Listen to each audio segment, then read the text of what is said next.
no place in Nigeria anymore as far as I'm concerned, and really ought to consider going back to Chad, Niger Republic, wherever they come from, and resettle there. Hello guys, good morning, good afternoon, good evening, and welcome to this YouTube channel. If today is your first time with this channel, you're welcome. My people, breaking news this time.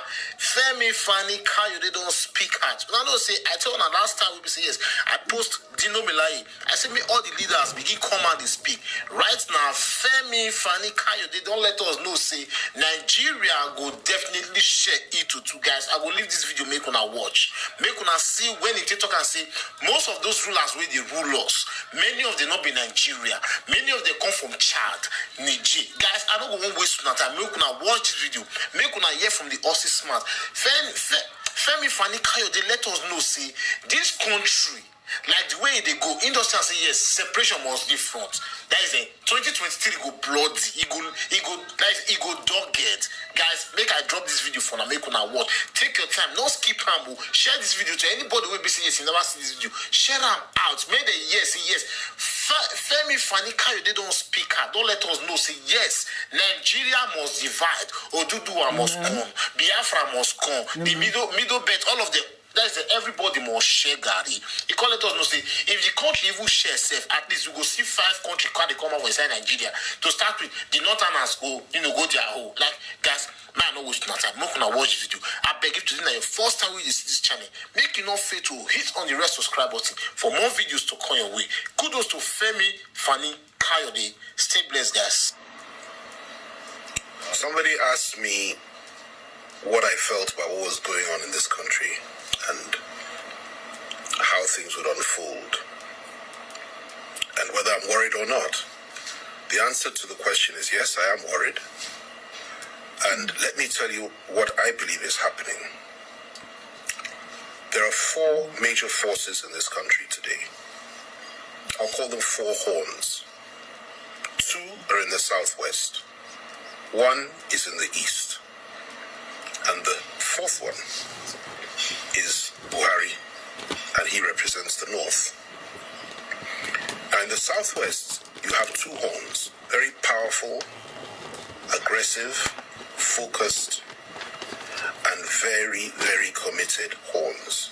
In the persons of Gani Adams, who is the Ààrẹ Ọ̀nà Kakanfò, and the other is Sunday Igboho, who, by any standard, is the hero of millions. Exceptionally tough young man. Now, these 2 forces, they represent the heart, soul, and mind and spirit of the Yoruba people. They cannot be stopped. They're not politicians. They cannot be intimidated. They cannot be threatened.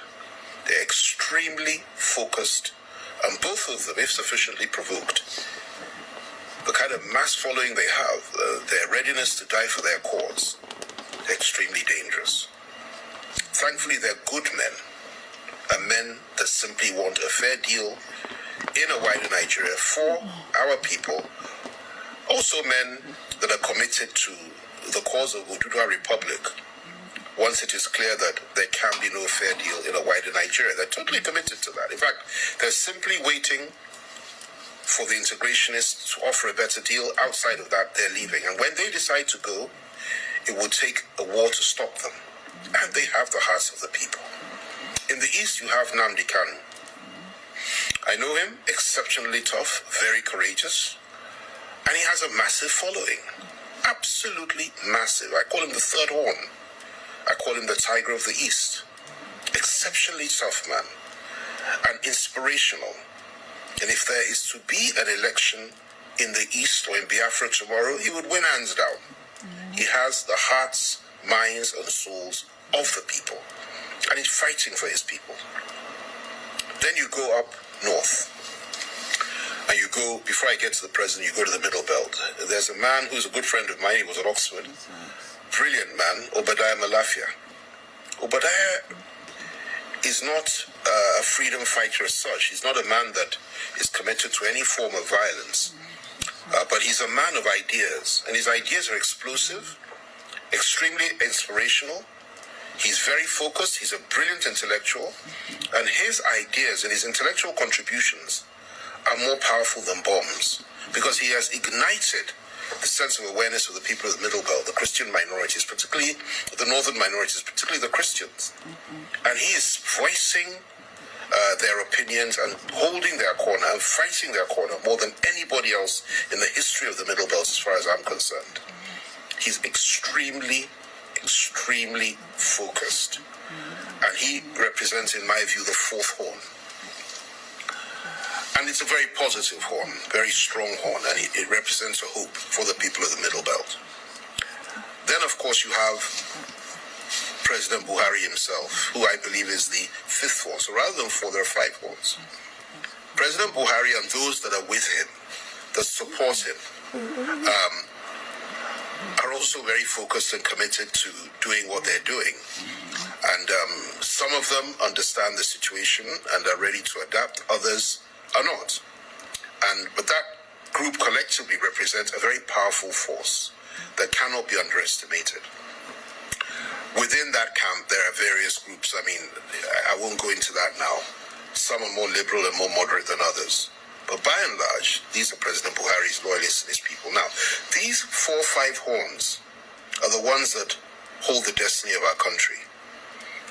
If they conflict, and if there can be no compromise between them at any point in time, and if we do not agree on a formula to avoid war in this country, if you cannot somehow assuage the feelings and persuade the Igbohos, the Adamses, and those behind them to try to be a little bit more understanding about what's going on and try to reach out to them in peace and in love and try to build that bridge, it would be a very dangerous situation we're entering into. The same with Nnamdi Kanu, and the same that the people that Obadiah represents in the Middle Belt. And that's all left to the forces that hold the state. That is Buhari's government and Buhari's people. Now, what I have said so far may have lost most people, because it's really not for the less discerning and people that cannot think deeply. It's very profound what I've said. But they say a word is enough for the wise. The dumb may not understand it simply because they're not wise, but the wise will understand what I'm saying. And in a nutshell, what I'm saying is this. Politicians may act and behave as if really nothing is happening and that things are in order and that we're moving towards 2023. And they are totally and completely besotted and obsessed with who will become president tomorrow, or at least in a couple of years. But what they fail to appreciate is that in 2 years' time, there may not be a Nigeria left if things go on as they're going now. And I kid you not. I'm very, very close to many, many politicians in this country. I've been involved for many, many years. And I have never seen this level of ethnic nationalism being expressed and being exhibited amongst the Yoruba people and amongst the Igbo people and amongst the people of the Middle Belt as I have today. In fact, it's so extreme that I'm sure it's far more so than even just before the Civil War. And that's what we're dealing with. And people like Igboho, particularly, and Adams, and Kanu, and Obadiah Malafia, and even Buhari himself have tapped into the power and the attraction of that ethnic nationalism. Rightly so, in my view. It can be used in a positive way if it's used properly. It's tapped into that, and there's nothing wrong with that. But where these ethnic nationalities are on a collision course, particularly when it's the Fulanis against the rest, or where the rest are saying enough is enough, and where the rest are saying that they are tired and they're fed up, and where the rest are saying that they will not be intimidated or threatened by anybody, even those that organize coercive arms of government and control the state, and where the rest are saying that, listen, if you consider us to be slaves, we will show you that we're not slaves. And you have people rising up in those areas, like the names that I've mentioned, like the horns that I've mentioned, to say we will defend the honor and the future of our people and will preserve the lives and property of our people no matter what. This goes beyond politics. This is about national survival. It's about the survival of our ethnic nationalities, and it's about the unity of our country. So I would urge politicians and those that cannot think very deeply to begin to think about what's going on. We're sitting on a keg of gunpowder, and we're acting as if nothing is happening. We've put our heads in the sand like an ostrich, and we're pretending that nothing has gone wrong. In the East today, people are being killed every day, being butchered by our security forces. And of course, unknown gunmen, as they call them, are also attacking not just civilians, but members of our armed forces, members of our police, and so on and so forth, which of course I do not support. I think it's wrong. Violence both ways is wrong. And two wrongs do not make a right. So what's going on there is unbelievable. In some cases, in some parts, policemen cannot even wear their uniforms now because they're scared of being attacked. And this is very sad. Same in the South. In the Southwest, you have massive militias being built up around two charismatic leaders who are prepared to go all the way if sufficiently provoked and if the state cannot guarantee the lives and properties of the Yoruba people. And let me tell you, it is only because the elders of the Southwest have been holding them back and chanting restructuring as a way out. That is why the West has been a little bit restrained. This will not last for much longer. The people there are fired up and they want their own country, and you can't wish it away. The Middle Belters have been completely suppressed, subjugated, oppressed, cheated, and belittled for so many years now, far more than any other group in this country. They are also seeking for emancipation. They also want a way out. And that is ably reflected by the activities and words of a man like Obadiah Malaifa, like I said earlier. And then, of course, you have the core North itself, represented mainly by President Buhari and those that think like him. Not all are extreme. Some are not. And thankfully, those that are not so extreme are the ones we can reach out to and talk to. But those that are, have no place in Nigeria anymore as far as I'm concerned, and really ought to consider going back to Chad, Niger Republic, wherever they come from, and resettle there. But as far as this country is concerned, whether you listen to me or not, whether you believe me or not, and we will have this conversation again in about 3 years' time, and I'm sure at that time you will say, yet again, FFK was proved right. But for the now, the important thing is to recognize the challenges we're facing, cause these horns to come together and negotiate and discuss the way forward. Because if we don't do that, I assure you, there will be conflict somewhere down the line. The state cannot hold these forces down by arms. The state cannot suppress the will of the people of the Southwest through arms. They cannot do it. They can't do the same to the people of the Southeast. They can't kill everybody in the South. They can't kill everybody in the Middle Belt. And they cannot kill everybody amongst those in the core North that also want to change. What we need to do is to establish the fact that it is important for us to sit down and talk as nationalists and see if there's a way out of this and negotiate this thing to a point that everybody is comfortable, whether through restructuring or whatever it is. What we mustn't do is continue to act as if we don't need to talk to each other and act as if nothing will change, nothing will happen. Doesn't matter how many people are killed, that the state can hold the line. The state cannot hold the line in a conflict like this. It's only a question of time. It's only a question of time. And the most important thing to recognize also is this. There are men of goodwill on all sides.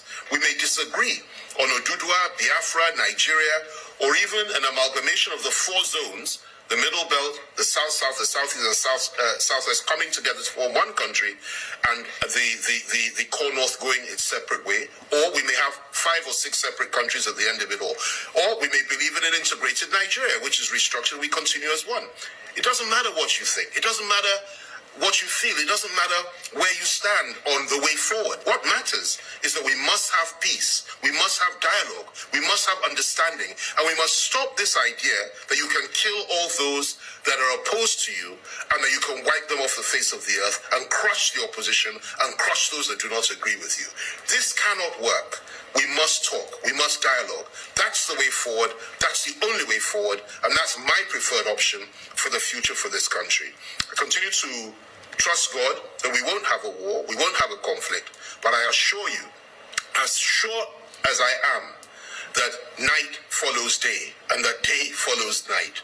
If something isn't done and we don't retrace our steps, and we stop demonizing each other and killing each other, and the killing of the Igbos doesn't stop in the southeast, the killing of Yorubas doesn't stop in the southwest, the killing of Middle Belters does not stop, being killed by different people, whether Boko Haram, Fulani herdsmen, elements within the security forces, or whatever it is, whoever's responsible, at the end of it all, everybody will say to your tent, O Israel, they can kill us, but we also have the right to self-defense, and we will fight back and we'll defend our people. And nobody can take that right away from anybody. So let's have this conversation again in about 3 years. We'll see who's right and wrong. But I urge you all just to think and to understand the complexity of this situation and the gravity of this terrible mire that we found ourselves in. I pray for those that make these decisions. I pray for those that are in a position to help us achieve peace. And I call for dialogue and understanding on all sides, but with justice. There must be justice. Without justice, there can be no peace. There must be justice for the people of the Southwest, for the people of the Southeast, for the people of the South, the people of the Middle Belt, and justice for the people of the Core North that have also been deprived by elements within the state and denied their rights. And there must be security. That is the way forward. Talk to Adams. Talk to Igboho. Talk to Nnamdi Kanu. Talk to Obadiah Malafia. Talk to everybody. And those on the other side also need to be able to talk to elements within the Buhari government for us to now agree that we go our separate ways peacefully or we stay together in a restructured Nigeria. I end with this. What we must not do is continue as if we don't have a problem. Because if we continue that way, believe me, 2023 will be an illusion. And even if we get there as one country, I really would pity whoever it is that would take over from President Buhari. We have some good candidates. Those that know me know who I believe is the right person. I've identified who I think ought to be the president of this country. But the question for me today is that, will there be a Nigeria in 2023? I pray so. I hope so. But at the same time, I will never deny the right of my people in the Southwest for self-determination if that is what they want to do. And I would not expect anybody to deny others the right to have the same principle of self-determination exercised in their zone. That is the way of life. That is what you call freedom and liberty, and that is what we demand. May God bless you all, and thanks for listening to me. Bye for now.